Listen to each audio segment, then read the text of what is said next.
তোমার ভিতরে যে ঈমান আছে এই ঈমানটাকে তুমি ছাড়িয়া দিয়া আমাদের খ্রিস্টান ধর্ম তুমি কবুল করবা।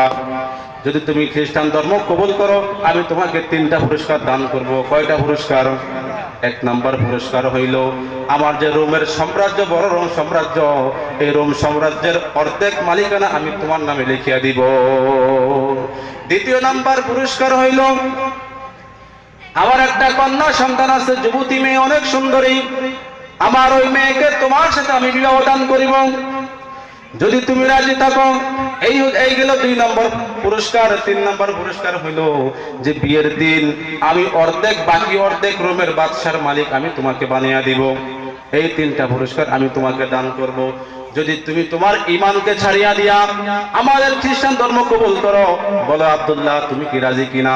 আব্দুল্লাহ ইবনে হুযাফা রাদিয়াল্লাহু তাআলা আনহু রাগের চোটে এসে রোমের বাদশাকে বললেন, এ রোমের কুকুর, আমার ভিতরে যে ঈমান আছে, আল্লাহ এবং আল্লাহ রাসূলের যে ঈমান আছে, এই ঈমানকে তুই যদি আমাকে পুরো দুনিয়ার মালিক বানিয়ে দেস, এই পুরো দুনিয়ার মালিকের বদলতে আমার ঈমানকে তুই নিতে পারবি না। রোমের অর্ধেক, রোমের বাদশাহ, রোমের যে সাম্রাজ্য বলা হয় যে বাংলাদেশ, পাকিস্তান, ভারত মিলিয়া এরকম বড় একটা রাজ্য, এই রাজ্যের অর্ধেকের মালিক বানিয়ে দিবে এবং আরো 2টা পুরস্কার দান করবে। 2টা পুরস্কার দান করবে।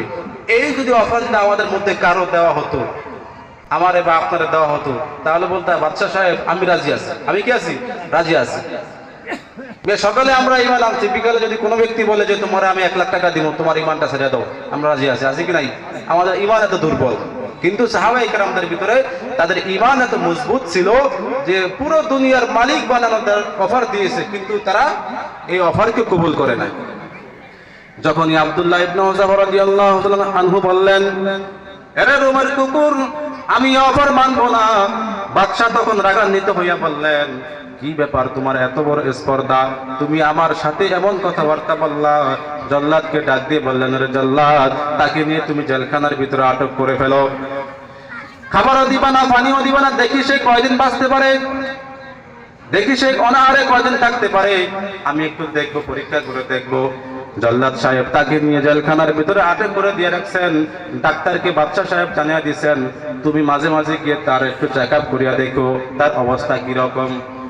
1 সপ্তাহ যাওয়ার পরে কোনো খাবারও নাই, পানিও নাই, পানিও নাই, কোনো খাবারও নাই। ডাক্তার সাহেব আসিয়া বলতেছেন, হে আব্দুল্লাহ, তুমি কি খাবার খাইবা কিনা?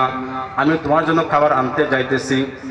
আব্দুল্লাহ ইবনে হুযাফা রাদিয়াল্লাহু তাআলা আনহু বলতেছেন, এরে ডাক্তার, আমি কোনো খাবার খাবো না, তোদের হারাম খাবার আমি কখনোই আমার পেটের ভিতরে ভক্ষণ করতে আমি রাজি না।